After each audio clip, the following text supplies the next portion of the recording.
اللہ رب العزت کے فضل و کرم سے اس کی توفیق خاص سے رات کو 5 بار مکمل ہو چکے ہیں۔ اس لیے سورہ نساء جو ہے وہ پڑھی گئی ہے۔ سورہ نساء کے اندر عورتوں کے متعلق جو ہے خاص طور پہ وراثت کے احکام کو بیان کیا۔ اللہ رب العزت نے فرمایا یہ جو وراثت کے قانون ہیں، یہ جو وراثت کے احکام ہیں، ہم نے وراثت کے اندر جو عورتوں کا حصہ رکھا ہے تل کا حدود اللہ، یہ اللہ تعالیٰ کی طرف سے مقرر کردہ حدود ہیں، ان کو نافذ کرنا ہوگا۔ فرمایا اگر کسی نے بھی اللہ تعالیٰ کا جلال دیکھے، فرمایا وَمَن يَعْصِ اللَّهَ وَرَسُولَهُ، جس نے بھی وراثت کے احکام پہ عمل نہ کر کے اللہ تعالیٰ کی حدود کو پامال کیا، اللہ اس کے رسول کی نافرمانی کی، فرمایا وَيُدْخِلُهُ نَارَ جَهَنَّمَ خَالِدِينَ فِيهَا، اللہ تعالیٰ اس کو دوزخ کی آگ میں ڈال دے گا۔ فرمایا وَلَهُ عَذَابٌ مُهِينٌ، اور وہاں پہ بڑا ذلیل اور رسوا کر دینے والا عذاب۔ سنن ابی داؤد شریف کی حدیث پاک کا فرمایا جس شخص نے میراث میں سے تھوڑا سا حصہ لیا، اگر سادہ سی زبان میں ایک روپیہ پاکستانی زبان، اگر کسی نے وراثت میں سے 1 روپیہ بھی کسی کا رکھا نا، تو آقا کریم علیہ الصلوۃ والسلام نے فرمایا اللہ تعالیٰ اس کے اوپر اپنی جنت کو حرام کر دے گا۔ ہمارے معاشرے کے اندر وراثت کے احکام کے ساتھ جو ہے بڑی غفلت برتی جاتی ہے، خاص طور پہ عورتوں کے معاملے میں۔ فرمایا جو عورتیں ہیں، ماں کا حصہ بھی رکھا گیا ہے، بہنوں کا حصہ بھی رکھا گیا ہے، بیٹیوں کا حصہ بھی رکھا گیا ہے، بیٹوں کا حصہ بھی رکھا گیا ہے، اوپر ماں کا حصہ بھی رکھا گیا ہے، دادی کا حصہ بھی رکھا گیا ہے۔ فرمایا جتنے حصے موجود ہیں تمہاری بیویوں کے حصے بھی وراثت کے اندر رکھے گئے، اگر یہ حصے جس طرح قرآن پاک نے فکس کر دیے ہیں، بیان کر دیے ہیں، نہیں دو گے تو اللہ تعالیٰ اپنی جنت کو تمہارے اوپر حرام کر دے گا۔ واحد احکام ہیں قرآن پاک کے اندر جو تفصیلی طور پہ بیان ہیں، ان کے اندر ایک وراثت کے حکم ہے۔ کوئی بھی شخص فوت ہوتا ہے نا، اس کی وراثت کیسے تقسیم ہونی ہے اللہ تعالیٰ نے پہلے فکس کر دی ہے، بیان کر دی ہے۔ کسی کے پاس جانے کی ضرورت ہی نہیں ہے کہ آپ فلاں کو اتنی وراثت دینا چاہتے ہیں، فلاں کو اتنی دینا چاہتے ہیں۔ فرمایا نہیں، جس طرح اللہ تعالیٰ نے تقسیم کر دی ہے اسی طرح تقسیم ہوگا۔ جو اس تقسیم کو نہیں مانتا ہے تو فرمایا يُدْخِلُهُ نَارَ جَهَنَّمَ خَالِدِينَ فِيهَا، پھر اس کی سزا دوزخ کی آگ ہے۔ ہمارے ہاں جب وراثت تقسیم ہوتی ہے نا، خاص طور پہ بہنوں سے پوچھا جاتا ہے آپ حصہ لے گی، بھی آپ کو پوچھ لیں آپ حصہ لے گی، آپ کو پوچھ سکتے ہیں۔ کبھی ہم نے بیٹوں سے پوچھا بیٹا آپ حصہ لو گے یا معاف کر دو گے یا اپنی بہنوں کو دے دو گے؟ بہنوں کا معاملہ آتا ہے، بیٹیوں کا معاملہ آتا ہے، بھائی بہنوں کو بلا کے، باپ جو ہے والدین اپنی بیٹیوں کو بلا کے پوچھتے ہیں آپ لوگوں نے حصہ دینا ہے یا اپنے بھائیوں کو دے دیں گے؟ یہ جو جملہ ہم بولتے ہیں نا، اس کا مطلب کیا ہے؟ ہم بلیک میل کر رہے ہیں، بیٹیوں کو بہنوں کو مجبور کر رہے ہیں کہ آپ لوگ یہ حصہ نہ لیں، اگر لے گی تو ہمارے گھر کے دروازے سارے بند ہیں۔ تو پہلے وہ کون سے ہاتھ روز آپ کے دروازے پہ آ کے بیٹھی ہوتی ہے، آپ کے گھر میں آ کے بیٹھی ہوتی ہے، سال کے بعد 1.5 سال کے بعد سال کے اندر 2 دفعہ 2 عیدوں پہ وہ بھی کبھی چکر لگا نہ لگا، تو ہم یہ بلیک میل کرتے ہیں۔ یہ پوچھنا بھی گناہ کبیرہ ہے۔ آپ خاموشی کے ساتھ ان کو دیں، اگر وہ آپ کو واپس کر دیں ان کی مرضی ہے، اگر لے لیں تب بھی ان کی مرضی ہے۔ یہ نہیں ہے کہ وہ معاف نہیں کر سکتے، کر سکتی ہے، لیکن جس طرح ہم معاف کرواتے ہیں یہ غیر شرعی ہے۔ سب سے پہلے اگر ان کا حصہ بنتا ہے مثال کے طور پہ 10 لاکھ روپیہ وراثت کے اندر، آپ ان کو 10 لاکھ روپیہ پکڑا دیں ان کے ہاتھ میں، اس کے بعد میں دیکھتا ہوں کتنی بیٹی اور کتنی بہنیں اپنا 10 لاکھ روپیہ واپس کرتی ہیں۔ ہم ایک دبا کے بیٹھے ہوتے ہیں، 10 لاکھ روپیہ ادھر سے پوچھ رہے ہیں بیٹا آپ کو چاہیے یا اپنے بھائیوں کو دے دے گی، میری بہن آپ کو چاہیے یا ہمیں دے دے گی؟ پھر 10 لاکھ روپیہ پہلے ان کو دیں پھر پوچھیں، پھر کبھی بھی آپ کو واپس نہیں کرے گا۔ اس لیے اللہ تعالیٰ نے وراثت کے قوانین کے اوپر پرانی سٹیمپ لگا دی ہے۔ فرمایا کوئی بھی شخص قیامت تک اس قانون کو چینج نہیں کر سکتا۔ کتنا بڑا قانون ہے، تو آپ جا کے دیکھیں کتنی زیادتی ہوتی ہے، خاص طور پہ بیٹیوں کے ساتھ، بہنوں کے ساتھ۔ وراثت میں سے حصہ ہی نہیں ملتا، ہم سب سے پہلے تقسیم کرنے سے پہلے معاف کروا دیتے ہیں۔ حتیٰ کہ سورہ نساء ساری کی ساری صرف اسی وجہ سے نازل ہوئی کہ عرب کے معاشرے میں جو کفار مکہ تھے نا، وہ عورتوں کو حصہ نہیں دیتے تھے وراثت میں سے، عورتوں کا سارا حصہ بیٹوں میں تقسیم کرتے ہیں۔ لڑکوں میں تقسیم کر دینا. آج ہمارے معاشرے میں ایسا ہو رہا نہیں ہو رہا. بچیوں کا سارا حصہ کن میں تقسیم ہو رہا ہے؟ بچوں کے درمیان تقسیم ہو رہا ہے. لیکن ہمارے معاشرے میں ایسے لوگ بھی ہیں جو وراثت کو بالکل ویسے ہی تقسیم کرتے ہیں جیسے اللہ تعالیٰ نے تقسیم کیا. ایک روپیہ بھی اس میں فرق نہیں کرتے. اور ایسے لوگ جو ہیں نا کہ اللہ تعالیٰ کے فضل کے بغیر تقسیم نہیں کر سکتے. اور ان معاشروں کے اندر اگر ایسے لوگ موجود ہیں تو اللہ تعالیٰ کا شکر ادا کرنا چاہیے.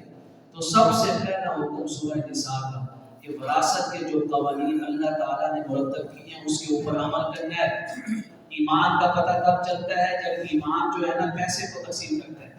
اس ٹائم پتہ چلتا ہے کہ آپ اپنے پیسے کے ساتھ کھڑے ہیں یا ایمان کے ساتھ کھڑے ہیں. جب پیسہ تقسیم ہوتا ہے نا وہاں ڈاما ڈول ہوتا ہے. ہم کہتے ہیں کوئی نہ کوئی گنجائش نکل آئے, کوئی نہ کوئی. تاکہ عرب معاشرے میں کفار مکہ کیا کرتے تھے, اگر کسی بچی کی تربیت کرتے تھے وہ مالدار ہوتی یتیم بچی تو اس کی آگے شادی نہیں کرتے تھے, خود شادی کر لیتے. خود کیوں شادی کرتے؟ تاکہ اس کا سارا مال جو ہے نا ہمارے پاس آ جائے, کسی کو دینا ہی نہ پڑے اور اس کو واپس ہی نہ کرنا پڑے. قرآن پاک نے فرمایا جو مال تمہارے پاس امانت ہے جب وہ صاحب عقل ہو جائے, جب وہ بلوغت عمر کو پہنچ جائے, ان کا مال ان کو واپس کرو. دوسرا تصور قرآن پاک نے جو دیا ہے سورہ نساء کے اندر, فرمایا جتنے بھی بچے اسکول پہنچ کے عمر کو پہنچ گئے ہیں, بات کو سمجھ لیتے ہیں, سمجھا لیتے ہیں. آج چھوٹا چھوٹا بچہ موبائل کو سمجھ لیتا ہے, اتنے فنکشن سمجھتا ہے کہ بڑا بندہ بھی اتنا نہیں سمجھتا ہے. قرآن پاک کے ہاں یہ تصور ہے کہ کوئی بھی بچہ جو اسکول پہنچ کے عمر کو پہنچا ہے وہ فارغ نہیں پھرے گا گھر میں. وہ گھر کے اندر فارغ نہیں بیٹھے گا کہ میں اسکول پڑھا ہے 5 گھنٹے پڑھے, اب تھوڑی دیر کے لیے ٹیوشن پڑھے گا, پھر پورا دن بھی اور آدھی رات تک بھی پھر وہ گلیوں میں پھرے گا اپنے. تو قرآن پاک نے فرمایا یہ غلط ہے. جیسے ہی بچہ سوچ بوجھ کی عمر کو پہنچے اس کو اسکول پڑھائیں, اور جب اسکول سے واپس آئے فرمایا وقت الیتام, مانا کیا ہے اس کو اپنے کاروبار کے اندر شامل کریں, اس کی ٹریننگ کروائیں کاروبار. اگر کاروبار نہیں ہے تو اس کو کوئی کام کروائیں. فرمایا جب ٹریننگ ہوگی نا اور جب یہ نکاح کی عمر کو پہنچے ہوں گے تو دنیا کے سارے معاملات سیکھ چکے ہوں گے. قرآن پاک کے ہاں بچے کا فارغ بیٹھنا, بچے کا فارغ پھرنا, بچے کا فری میں گلیوں کے اندر کشت کرنا, اپنے دوستوں کے ساتھ پھرنا, ایسا کوئی تصور نہیں ہے. فرمایا جیسے یہ پہنچ جائے گا بات سمجھا لیتا ہے, سمجھ لیتا ہے, اس کو کاروبار میں شامل کرے. فرمایا جب کرو گے نا تو اللہ تعالیٰ اس کی عمر میں بھی اور اس کے کاروبار میں بھی خیر و برکتیں عطا فرما دے گا. تیسرا بڑا قانون اللہ تعالیٰ نے فرمایا تم میں سے ہر شخص یہ چاہتا ہے کہ جب وہ دنیا سے جائے نا تو پیچھے اس کی اولاد کی حفاظت ہے, اس کی اولاد کو کوئی نقصان نہ پہنچائے, اس کی اولاد کو کوئی تکلیف نہ پہنچائے. فرمایا خالق کی خواہش ہے, خالق کی خواہش ہے. فرمایا اگر تمہاری یہ خواہش ہے تو جو تمہارے معاشرے کے اندر غریب لوگ ہیں, کمزور اولاد ہیں, کمزور بچے ہیں, یتیم بچے ہیں, فرمایا تم ان کی کفالت کرو, ان کی دیکھ بھال کرو, ان کے معاملات کو دیکھو. اللہ تعالیٰ تمہاری اولاد کی حفاظت کا ذمہ اپنے اوپر لیتا ہے. فرمایا کبھی تمہیں پریشانی بھی نہیں آئے گی اولاد کے حوالے سے. آخری بات جو ہے بڑی جلال والی, آپ سنیے گا سورہ, اگر اللہ تعالیٰ کا جلال دیکھنا نا آپ مسلمانوں کے بارے میں, یہ رکوع پڑھے سورہ نساء. میں یہ رکوع آپ کو خصوصی طور پہ سنانا چاہتا ہوں. فرمایا الم تر الی الذین یزعمون, ابھی آپ دیکھیں یہ لوگ گمان کرتے ہیں, عقیدہ رکھتے ہیں. عقیدہ کیا رکھتے ہیں؟ انہم آمنوا بما انزل الیک وما انزل من قبلک. عقیدہ ان کا یہ ہے کہ جو آپ کے اوپر نازل ہوا ہے اس پر بھی ایمان ہے, اور جو آپ سے پہلے تمام انبیاء کرام علیہ السلام پہ بھی نازل ہوا ہے اس پر بھی ایمان ہے. مجھے آپ بتائیں ہمارا یہ عقیدہ ہے, عقیدہ ہے ایمان الحمدللہ. اگلی بات سننے والی ہے, فرمایا یہ عقیدہ رکھتے ہیں, یہ ایمان رکھتے ہیں, آپ کو بھی نبی مانتے ہیں, اور آپ سے پہلے جتنے انبیاء کرام آئے ان کو بھی نبی مانتے ہیں, ان کے اوپر جو وحی نازل ہوئی ہے اس کے اوپر بھی ایمان رکھتے ہیں, اور آپ کو آخری نبی بھی مانتے ہیں. لیکن کرتے کیا ہیں؟ یریدون ان یتحاکموا الی الطاغوت. قرآن پر ایمان ہے پر قرآن کو بطور قانون نافذ نہیں کرتے. ان یتحاکموا الی الطاغوت, اللہ نے فرمایا قرآن پر ایمان رکھتے ہیں اور قانون کس کو بناتے ہیں؟ جو غیر مسلموں کا بنایا. وقد امروا ان یکفروا بہ, جب انہیں کہا جاتا ہے قرآن کی طرف آ جاؤ تو یہ کفر کرتے, انکار کر دیتے. کیسا انکار؟ قرآن پاک کو مسجدوں میں پڑھے تھے, قرآن پاک کی تبلیغ صرف مسجدوں تک ہو, اس کا کیا کام قانون کے اندر آنے کا؟ فرمایا اس ٹائم یہ کفر کر دیتے ہیں. کیوں؟ وَيُرِيدُ الشَّيْطَانُ وَيُضِلَّهُمْ ضَلَالًا بَعِيدًا. ان کے شیطانوں نے ان کو گمراہ کر دیا ہے. اگلی آیت سنیں، یہ پورا آپ سنیے. وَإِذَا قِيلَ لَهُمْ تَعَالَوْا إِلَىٰ مَا أَنزَلَ اللَّهُ وَإِلَى الرَّسُولِ، جب انہیں کہا جاتا ہے کہ آ جاؤ اس طرف جو اللہ نے نازل کیا ہے، جو مصطفیٰ کریم نے تمہیں دیا ہے، یعنی قرآن اور حدیث کی طرف آ جاؤ. اللہ نے فرمایا رَأَيْتَ الْمُنَافِقِينَ، آپ منافقوں کو دیکھیں گے يَصُدُّونَ عَنكَ صُدُودًا. قرآن پاک نے ایسے الفاظ يَصُدُّونَ عَنكَ صُدُودًا، يَصُدُّونَ عَنكَ صُدُودًا کا مطلب ہے ایسے سر جھڑکتے ہیں. قرآن پاک کو عطا کر دیتے ہیں کیا؟ اب قرآن پاک کو نافذ نے فرمایا يَصُدُّونَ عَنكَ صُدُودًا فَكَيْفَ إِذَا أَصَابَتْهُم مُّصِيبَةٌ بِمَا قَدَّمَتْ أَيْدِيهِمْ. جب ان کے اوپر کوئی مصیبت آتی ہے نا، کوئی تنگدستی آتی ہے، معاشی حالات خراب ہوتے ہیں، تو ثم جاءوك يحلفون بالله، حبیب آپ کے پاس آتے ہیں کہتے ہیں دعا کرتے ہیں، دعا کرتے ہیں ہمارے حالات اچھے ہو جائیں. کیوں؟ ان اردنا الا احسانا وتوفیقا، ہم تو صرف بھلائی چاہتے ہیں. یہ دعا کروانے کے لیے آپ کے پاس آتے ہیں، پر آپ کی بات ماننے کے لیے نہیں آتے. یہاں پہ اللہ تعالیٰ نے فرمایا ذلت و رسوائی کا سبب کیا ہے؟ قرآن پاک سے دور ہونا. فرمایا اگر بلندیاں چاہتے ہو، اگر عزتیں چاہتے ہو، تو میں تمہیں بتاتا ہوں کہاں پہ جانا. کسی اور کے پاس نہیں جانا. کہاں پہ جانا ہے؟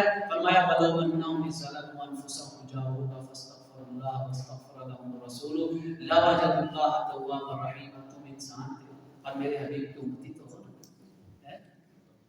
ہمارے حبیب کی امتی ہو، پیاری امت ہو. غفلت ہو گئی، فرمایا غفلت ہو جاتی ہے، لیکن اگر غفلت ہو جائے تو اس غفلت کے اوپر معافی مانگو. اور اگر معافی مانگنا چاہتے ہو، اس سے واپس لینا چاہتے ہو، تو ہمارے حبیب کے دربار میں آ جائے، میرے مصطفیٰ کریم کے پاس آ جائے. اگر میرے مصطفیٰ کریم کے پاس تم آ جاتے ہو اور وہ تمہاری سفارش کر دیتے ہیں فاستغفر اللہ واستغفر لهم الرسول، اور وہ کہہ دیتے ہیں کہ مولا میری امت سے غفلت ہو گئی، اس کو معاف کر دے. جب ہمارا حبیب یہ کہہ دے گا نا ہم سے کہ اللہ ان کو معاف کر دے، میں رب ہو کر اپنے حبیب کے صدقے تمہاری معافی کا اعلان کرتا ہوں. لا وجد اللہ تواب رحیم. لیکن ساتھ ہی کا معافی دے دی، اب کرنا کیا ہوگا؟ فرمایا فلا ربک لا یؤمنون. جلال دے کے فرمایا حبیب آپ کے رب ہونے، آپ کا رب ہوں میں، مجھے اس بات کی قسم ہے کہ لا یؤمنون حتی یحکموک فیما شجر بینہم، کہ اس ٹائم تک مومن نہیں ہو سکتے جب تک اپنے معاملات میں آپ کے لائے ہوئے قانون کو نافذ نہیں کر دیتے. اور جب قانون کو نافذ کریں فرمایا لا یجدوا فی انفسہم حرجا مما قضیت. یار اسلامی قانونی جو قرآن کا قانون ہے اس کے مطابق اگر فیصلہ نہ ہوتا تو ہم بچ جاتے ہیں، اگر کوئی اور قانون ہوتا اپنی خواہش کے مطابق تو بچ جاتے. ثم لا یجدوا فی انفسہم حرجا، اگر یہ بھی ان کے دل کے اندر پیدا ہو گیا نا کہ اگر اس قانون کے مطابق فیصلہ نہ ہوتا کسی اور کے مطابق فیصلہ ہو جاتا تو ہم بچ جاتے. فرمایا یہ اس وقت بھی مومن نہیں رہے. وَيُسَلِّمُ تَسْلِيمًا، ہر طرح سے ان کو مکمل طور پہ آپ کے سامنے جھکنا ہوگا، آپ کے دربار میں آنا ہوگا، آپ کی شریعت کے سامنے سرنڈر کرنا ہوگا. جب یہ سارا کچھ ہو جائے گا نا پھر فرمایا وَإِذَا لَآتَيْنَاهُم مِّن لَّدُنَّا أَجْرًا عَظِيمًا. اب ابھی آپ کا لائے ہوا قانون انہوں نے نافذ کر لیا ہے، اب ہم ان کو دنیا کے اندر بھی عزتیں عطا فرمائیں گے، آخرت میں بھی عزتیں عطا فرمائیں گے. اب فرمایا ان کو کسی کے پاس جانے کی ضرورت ہی نہیں ہے. وَلَهَدَيْنَاهُمْ صِرَاطًا مُسْتَقِيمًا، اب ہم غیبی طور پہ ان کی مدد کریں گے. اس کے بعد اللہ نے فرمایا آ جاؤ ہمارے حبیب کی طرف. اور جو ہمارے حبیب کی طرف آتا ہے نا یہ دوستی ہر ایک کو نہیں ملتی ہے. یہ کس کو ملتی ہے؟ فرمایا ذَلِكَ الْفَضْلُ مِنَ اللَّهِ، یہ دوستی میرے مصطفیٰ کی اسی کو ملتی ہے جس کو اللہ تعالیٰ اپنی مخلوق میں سے منتخب کر لیتا ہے، چن لیتا ہے، پسند کر لیتا ہے. سبحان اللہ. کوئی عام سی دوست ہے. آخری آیت سنانے کا میں اس سے اپنے آپ کے یاد آپ کی آج کے دور میں خاص طور پہ اسلامی دنیا سے یہ کتاب ہے اسلامی ممالک سے. فرمایا وما، اس سے تو اتنا بڑا حکم آنے کے بعد بھی کسی کی اجازت کی ضرورت ہے. فرمایا وما لکم، او مومنوں مسلمانوں تمہیں کیا ہو گیا ہے؟ لا تقاتلون فی سبیل اللہ، تم اللہ کے راستے میں جہاد کیوں نہیں کرتے ہو؟ لڑتے کیوں نہیں ہو؟ کیوں نہیں لڑتے؟ فرمایا والمستضعفین من الرجال والنساء والولدان الذین یقولون ربنا اخرجنا من هذه القرية الظالم اهلها.